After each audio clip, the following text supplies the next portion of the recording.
Welcome back to Digi Bros. So what I wanted to talk about in the last episode is that I finally watched the Michael Bay Ninja Turtles movie. Oh God! Yeah. Why did you do that? Because I was bored and it was on Netflix, and I said I have to do it. I can't. Is it actually directed by Michael Bay? Or It's just not. Produced It's just produced by Michael okay. Bay, even though That's it what I still thought. has that Bay-tastic feel. Yeah. Bayhem. Which I feel like it's probably produced by him and not directed by him because it's done by Nickelodeon and like Paramount, and I don't know who does Transformers, but I don't think it's Nickelodeon. So it's probably just an entirely different studio, and like you can't really draw parallels between the two necessarily. Like you can't just go, oh, same people rooting franchises. It's like different people rooting franchises with Michael Bay attached to both of them. Yeah. So how was it? It is the worst fucking movie I've seen in my life. You know it's gonna be bad. Like, you're prepared for it to be bad. And you're like, okay, it's gonna be bad. Maybe it'll be fun in some ways. The Transformers movies, they still have some fun qualities to them sometime. And then it's just the worst movie you've ever seen. And I was like, this can't shit on my childhood of Ninja Turtles, because I wasn't that into it. I was just really into the live action movies and the later cartoons. It wasn't a classic or anything. But it really shits all over everything you loved about the Ninja Turtles. It destroys your asshole. It leaves you with the rended, bleeding asshole. I was gonna say rape. I didn't want to say that again because you've gotten mad at me. You just got a really in-depth description of a rape instead of saying rape. Much better. God. It raped my childhood, and I didn't think it was possible. I couldn't comprehend that it could be worse than I thought it was gonna be. Because how could I had the lowest expectations, and within a minute of the movie, it exceeded them. It exceeded the lowest expectations I had, just in the camera work and just fucking what's her name, Megan Fox or whatever. Oh yeah, she's fucking horrible, just awful, and they ruined Job from Arrested Development was there. I think he was a Casey Jones-esque character that wasn't named Casey Jones, but he was there, and he was creepy and awful, and it was weird, and everything was horrible. The Ninja Turtles look creepy. Everyone sucks. Michelangelo's really creepy. Donatello seems like he could be the most interesting one. Gets no lines, gets no presence. None of them have any character whatsoever. Didn't they make Michelangelo like weird and rapey or something? Yes, he is very, he's very persistent towards April O'Neil. And you're just like, why? This is weird. Why? And it's just very off-putting. And you're like, what? Who is this movie for? It's very strange. Very just off. And then they have to create this, what I don't fucking understand. Alright, Ninja Turtles movie from what was it, early 90s, was it? That the other one came out? Yes. It's charming. It's funny. It's stupid, but you love it. Fuck. Oh, I can just climb up anyway. Yeah, whatever. I was wondering why you were doing all that. It's stupid, but you love it, and you buy into it, because it's Ninja Turtles. It's not meant to be very intelligent. Right. This movie has to do that whole fucking, we have to explain everything. Everything has to have this weird, convoluted scientific explanation of why the Turtles exist. Oh, it had to be this master plan. Oh, everyone's connected. Oh, April O'Neil's dad is the one who created the ooze that created the turtles, and so she raised the turtles and named them, and it's just like, why the fuck did any of that have to happen? It was fine the way it was. The less you explain, the more we're gonna care and buy into it. It's a film called Teenage Mutant Ninja Turtles. And then they literally had to introduce themselves as, oh, we're mutants, and we're also turtles, and we're also teenage, just so they can reference the title of what they are, because you didn't get it, because nobody fucking gets it. Like, I understand explaining things to kids, but the kids get it. They're Ninja Turtles. You don't have to explain anything. We understand. I watched that movie when I was very young, and I got it because it was awesome. I didn't need an explanation of what they were. They don't even explain how they're made in the first movie. They're just around. Well, they came out of a canister. Well, yeah. They do explain the ooze, and that Shredder raised them, but they don't explain where the ooze is from, or any of that. They wait till the second movie. They do that in the second movie. But then it's dumb. It's by the second movie. It doesn't matter. The first movie was at least good. Right. But it's like, how do you fuck up something so simple? Like, just what? Why? Who let this happen? Who saw the script for this and said, okay, that's good? Who saw the fucking character designs for that? The character designs are creepy. They're so buff and weird. and their faces are awkward, and they have like lips and these human teeth that are just strange. It's just like it's not cute in any way, No, or they're gross or appealing. This was another movie where it made me realize how far CG hasn't come. Right. Like, the CG looks good, but it's still so awkward and, like, it's not weird. that CG hasn't come far, so the movie's cheap. That they cheaply made the CG. Kind you of. know? And it's just that like 90% of it's CG, so right. it's borderline animated film. Like, I saw Ant-Man, and that was the same...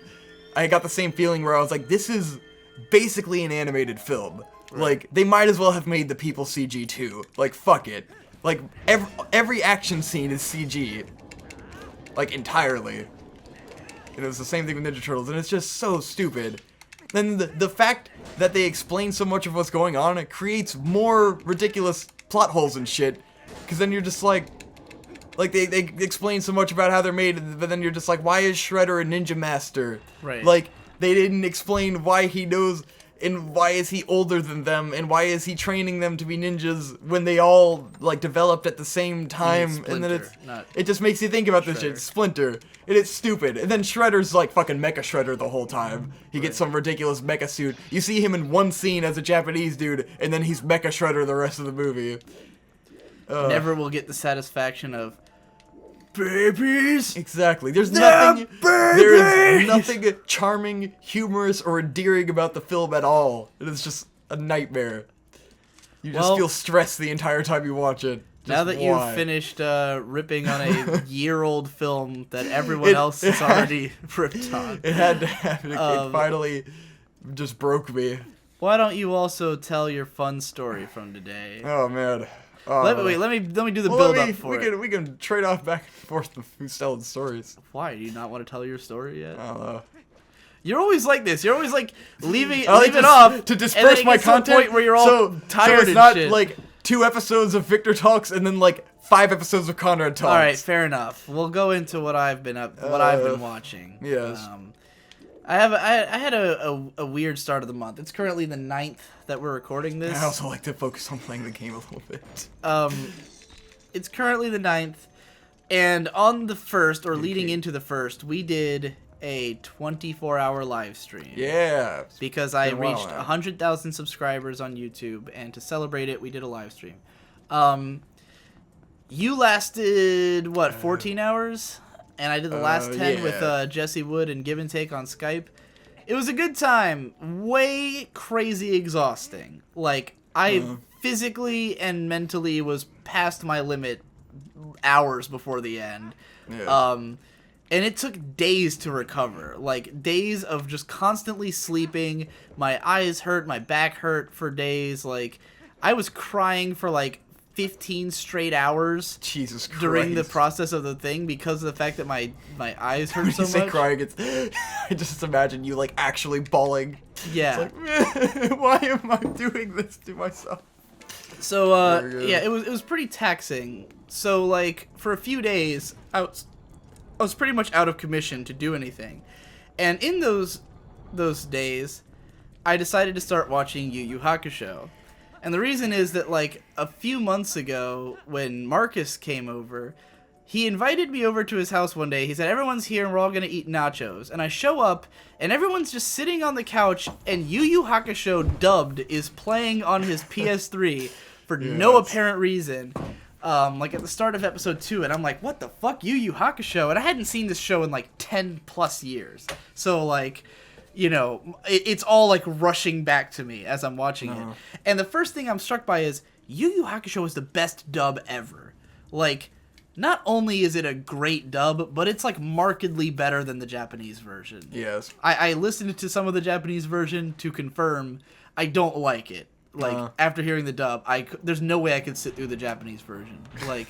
That's because depressing. the dub just has way more personality, and like it's a very localized dub where it's not a direct translation, you know. And I just think they gave it more bite in like the dialogue and everything, and the acting's amazing. So yeah, it's easily my favorite anime dub like ever. And so I'm watching it at Marcus's house, and I'm like, man, I could actually, because this show's 112 episodes long, and so I never had like thought I would ever finish Yu Yu Hakusho because, you know, whatever, it's just some show I watched when I was a kid that's way too long. But then when I realized that I liked the dub, it was like, well, this changes things, because if you actually like a dub, yes, way easier to watch exactly than a subtitled now show. You don't have to read fucking subtitles. Well, because, you know, and I have a tendency, like, I know a lot of people don't like necessarily give their full attention to what they're watching. You like to text through shows. Nate will fucking constantly be on Skype during shows and shit. Jesse will do other shit. When I watch a show, I am completely focused on it. Like, all I'm paying attention to is the show. I never turn away. I give a shit about that I won't be paying attention. But that's why I don't end up watching shows I give a shit about. For me, it's just nonstop. I always pay my full attention to a show if I'm watching it. Unless it's in English, then I can give a little bit more leeway. Exactly. Like, it doesn't take... I don't have to read it. If I know a scene is boring, so I I'm can watching turn anime, away. I have to fucking... Like, if I'm gonna text, I'm gonna pause it. Right, and, like, exactly. And make sure I don't And I miss any hate dialogue. pausing in the middle of a show. Yes, it fucking sucks. So. You get totally taken out of it. Right. So, like... As soon as I realized I could watch Yu Yu Hakusho dubbed, I was like, well, this changes things. Now I can, like, easily watch it, you know, lay on my bed. That's another thing. It's hard to read subtitles from the bed, you know, so, like, if I don't have to read, then I can lay back and watch a show there. So it was like, cool. So, you know, I'm all tired and beat up and shit from this live stream, and so I start watching Yu Yu Hakusho.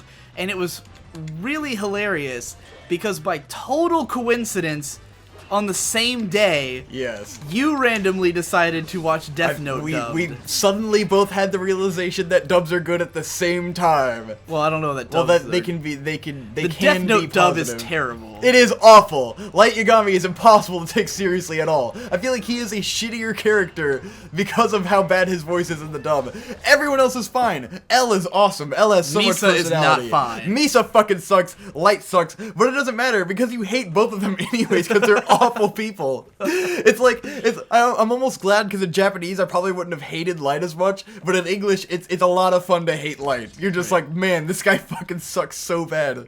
And his voice making him sound like such a fucking tool certainly helps. But the reason you watched it that way is because there's no way you would have ever watched Death Note subbed. Because when it's subbed, it's more boring, and you have to like pay more attention and watch it. It's not that. Whereas this way, I played Pokemon through a lot of it. The idea is that it's not that good of a show. Yes. So, like even though the sub would be better, it would also mean you have to sit through the whole show. Exactly. Like, whereas if it's dubbed, it's like, whatever, I don't care. It's on in the background. Yeah, you know? and then it's fun because you're not taking it that seriously. The voices are goofy, and you're just like, all right, I'm having a good time. So yeah, the same day, Victor watched like 18 episodes of Death Note, and I watched like 16 episodes of Yu Yu Hakusho. I had watched 26 episodes of Death Note because I watched all the way up till L dies. Oh, that one day. But yeah, so we watched. Spoiler alert. Assholes. We watched a lot of dubbed anime all at once, and then I pretty much launched into an entire week of non-stop watching Yu Yu Hakusho. Now, for me, my life is pretty much defined by its complete inconsistency. Yes. 2 days are never exactly the same for me in a row. You know, like, my sleep schedule constantly changes, the way I act or do things changes all the time. I have still, as an adult, never shat my pants. Yeah. Oddly enough. Even though I feel like I'm going to right now, because I got some gurgling going on down there. But, yeah. Be a man. But sometimes when I get into something like watching all of Yu Yu Hakusho, then, like, it takes over my life, and that becomes my life. And then it's, like, really weird when I stop, because it's like, oh, like, there's things in this world other than watching Yu Yu Hakusho now. So, yeah, like, I spent so long, like, literally 7 days of pretty much nothing but watching Yu Yu Hakusho. And it was great. I really enjoyed it. And the only thing I worked on other than that is that, I don't want to talk about it too much because of the curse, but, like, Akiyuki Shinbo did a lot of work on Yu Yu Hakusho. And it got me interested in studying a certain time period of his work. Of course. So I did a lot of research on that and made a really ridiculous spreadsheet. At some, like, one of those nights was not me watching Yu Yu Hakusho. It was like 6 or 7 hours of making a giant spreadsheet of everyone who Akiyuki Shinbo has ever worked with in the 90s. Of course. So so that happened. That's your specialty, man. But aside from that, yeah, it was like all watching the show, and then like I managed to like retain the same sleep schedule like the whole time. So then like as soon as I was done, it immediately was like, oh, I've been up much longer the next day, and now I've gone out and eaten dinner with my parents and stuff, and like all this, there's all this stuff that just changed the flow, and it's like now everything's different. Yes. And it's a really weird sort of like waking up from from a spell type thing, you know, to stop watching a long show. But it always sucks when he's like when I finished Seinfeld and I was like, what do I do with my life now? Right. I finished Seinfeld. This is all I've done for weeks. Yeah. The fuck is what am I gonna do? You just pick up the next long-running show. I gotta watch Full Metal Alchemist Brotherhood soon, like in the next couple days. I should get started on a show. Yeah. I guess I'll watch Monster instead. Oh yeah. I would love it if you watched Monsters, so I don't have to. Yeah. You can just tell me everything. I'll do my own analysis. I'll fucking write I'll write reviews. I'll be the best anime reviewer. Last time I checked, I was the man of these streets. Yeah. So yeah, that's the majority of what I've spent my time on. It's been watching Yu Yu Hakusho and writing about Yu Yu Hakusho. Yeah. Planning out what I'm going to do with my videos. Oh, but there's other exciting stuff that happened to me, but we'll talk about those exciting and fun things next time on Digi Bros. Yeah, you know it, dog. Yeah, dog. Yeah, bro. Yeah, bro. Yeah, bro. Welcome back to Digi Bros. No, this is the outro. Ah.